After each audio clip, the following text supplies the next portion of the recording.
Hi, my name's NERINE DORMAN, and I haven't actually got any very recently published stuff, so I'm going to read you from a work in progress, which this is a pretty gruesome bit, so if you don't like blood and guts, maybe you need to skip this video.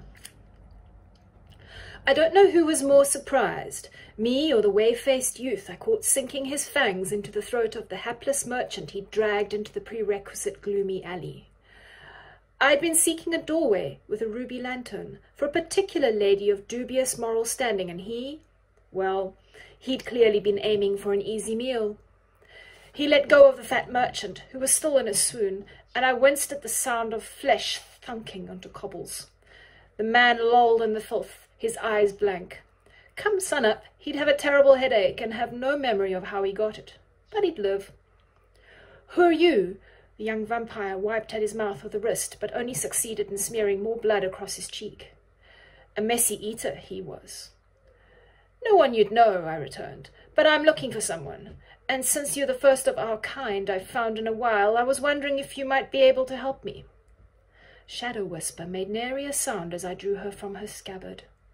He darted his gaze from my face to my hand, holding the hilt, but even before he could so much as twitch, I had him opened up so that his guts sighed out and tangled around his ankles with a wet slopping.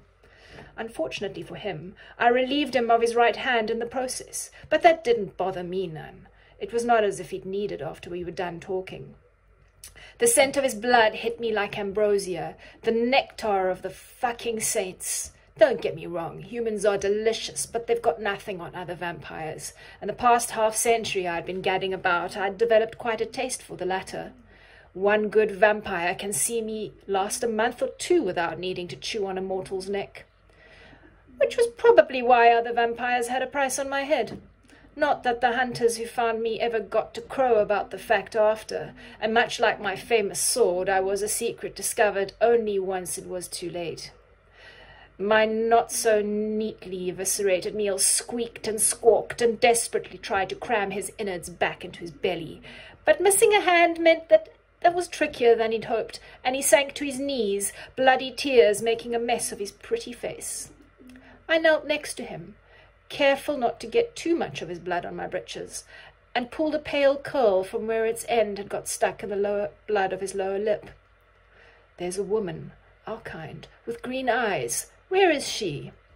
I'd lost track of how many times I'd asked this question, but I never stopped asking it of my kindred. I don't know who you mean, he whimpered, most likely having seen his hand twitching like a pale crab amongst the purplish coils of his entrails. Judging by their relatively healthy state, I estimated my new friend to be less than 6 months made.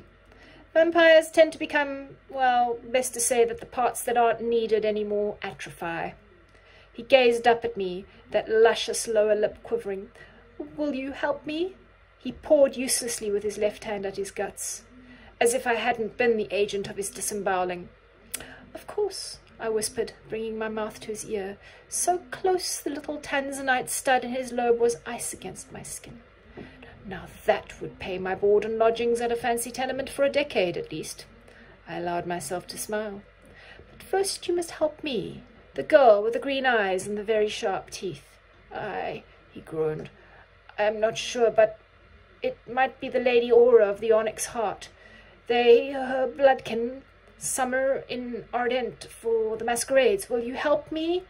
His pitiful sobs racked his body. Of course I'll help you. He tasted of cinnamon, cold moons, and the song of a nightjar calling in the sicklewoods half a mile away. Thank you very much.